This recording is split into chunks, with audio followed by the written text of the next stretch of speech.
estudio de la optimalidad global. Es decir, lo que vamos a buscar, en los casos anteriores vimos condiciones para obtener máximos y mínimos relativos, ahora vamos a buscar máximos y mínimos absolutos. Para ello tenemos el siguiente teorema. Me dice que si tenemos un problema de optimización de la forma que ya conocemos, es decir, tenemos que optimizar una función objetivo sujeta a una restricción de igualdad, igual que siempre, esto está definiendo mi problema, y cuyo conjunto factible está definido de la siguiente manera. El conjunto factible va a ser igual a todas las x1 a xn que pertenezcan al dominio de la función objetivo, como siempre, importante saber cuál es el dominio de la función objetivo, y tal que se cumpla la restricción que me impone el problema. Ese es el conjunto factible. Ese conjunto factible, por lo tanto, está contenido en un subconjunto convexo A que surge de la intersección del dominio de la función objetivo y de la restricción. Esto lo que me está diciendo es que si yo puedo definir o encontrar un subconjunto que esté dentro de esta intersección, ¿esto por qué? A ver, simplemente porque yo no puedo buscar soluciones, nunca voy a poder buscar soluciones que estén fuera del dominio de la función objetivo, y tampoco puedo buscar soluciones que estén fuera del dominio de mi restricción, porque si los buscara por fuera de alguno de esos dos, eso significa que alguna de las dos cosas no está funcionando bien. Si estoy fuera del dominio de la función objetivo, no puedo evaluar la función objetivo, y si estoy fuera del dominio de la restricción, eso significa que la restricción no se está cumpliendo. Entonces tengo que estar, de alguna manera, siempre tengo que estar dentro de ambos dominios, donde ambos dominios se intersectan, ¿no es cierto? Habrá partes de este dominio que no se correspondan con este y partes de este que no se correspondan con este otro. Como tengo que estar en los dos dominios al mismo tiempo, decimos que tenemos que estar en la intersección de los dos dominios. Eso es lo que me quiere decir. Entonces, lo que me está pidiendo, es lo que está diciendo este enunciado, es simplemente que yo tengo que tener la capacidad, cuando me enfrento a un problema de este estilo, de encontrar un subconjunto que esté adentro de este, es decir, un subconjunto que vamos a llamar A, que esté adentro de este y que contenga al conjunto factible o que sea igual al conjunto factible. Es decir, tiene que haber algún conjunto convexo dentro de la intersección de estos dos dominios, algún subconjunto convexo llamado A. Ya vimos lo que eran los subconjuntos convexos. Este subconjunto convexo A, la importancia es que sea convexo, tiene que contener a el conjunto factible. Es decir que, vamos a ponerlo en un orden de mayor a menor, tendríamos este subconjunto sería el más grande, luego dentro de ese estaría el subconjunto convexo A, y dentro de A tendría que estar el conjunto factible. Los tres, evidentemente, pueden coincidir o no.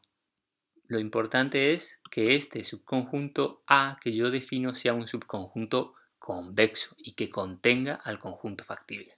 Muy bien, aclarado eso, seguimos con el teorema. Me dice entonces que sea x sub 0 y lambda sub 0 un punto crítico de la función lagrangiana del problema P. Es decir, lo que vamos a hacer es buscar un punto crítico igual que cuando resolvemos para un óptimo local, construyendo la función lagrangiana y derivando esa función lagrangiana respecto de todas las variables de la x1, x2, xn y también respecto de lambda. Obtenemos de esa manera el punto crítico x sub 0 y el punto crítico correspondiente al lambda sub 0, es decir, obtenemos un multiplicador de Lagrange.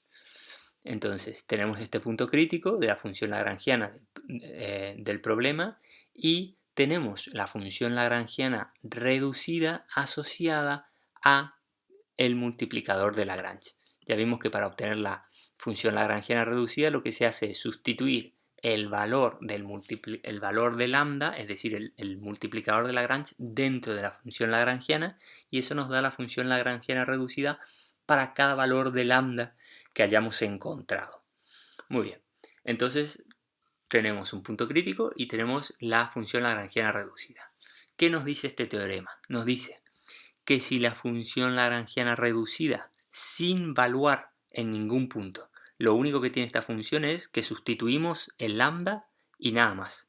No sustituimos ni la x asterisco, ni la y asterisco, ni las x sub 0, no sustituimos el punto crítico, solamente el multiplicador de Lagrange. Entonces, si esta función lagrangiana reducida es cóncava en el subconjunto A, en este subconjunto convexo que contiene al conjunto factible, entonces el punto crítico x sub 0 que yo encontré es un máximo absoluto. ¿Por qué? Vamos a pensar. Vamos a suponer que yo tengo un conjunto factible, ¿no? Que puede ser estar en R cuadrado. Eso significa que en X e Y tengo un conjunto factible que está definido por la restricción, y por el dominio de la función, tal cual aparece aquí. Ahora yo elijo un conjunto un poco mayor que ese o un conjunto exactamente igual que ese, pero me aseguro que ese conjunto que está rodeando completamente al conjunto factible, ese subconjunto que rodea al conjunto factible, que lo absorbe totalmente, es un subconjunto convexo y que cumple que no me estoy saliendo del dominio de ninguna de las dos funciones. Entonces tengo ese subconjunto convexo. Evidentemente, si en ese subconjunto, que ya incluye al conjunto factible, si en ese subconjunto, y es más grande o es igual, si en ese subconjunto que es más grande o que es igual al conjunto factible, encuentro que la función lagrangiana reducida es cóncava, entonces necesariamente, como es cóncava y tengo un punto crítico, necesariamente ese punto crítico tiene que ser un máximo absoluto. ¿Qué pasa si la función lagrangiana, sin sustituir en el punto crítico, es convexa en el subconjunto A? De vuelta, vamos a hacer el mismo análisis. Tenemos el conjunto factible, definimos un conjunto alrededor que contiene al conjunto factible, pero la cualidad de este conjunto que yo estoy definiendo, que yo estoy encontrando y que absorbe completamente al conjunto factible, es que es un subconjunto convexo. La convexidad es muy importante y ya vimos por qué era relevante tener la convexidad.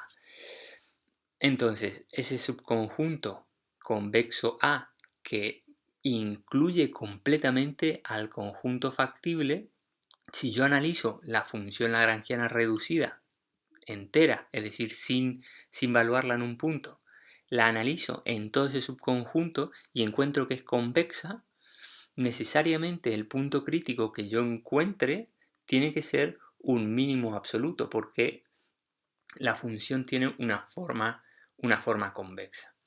Entonces, este teorema lo que me está dando son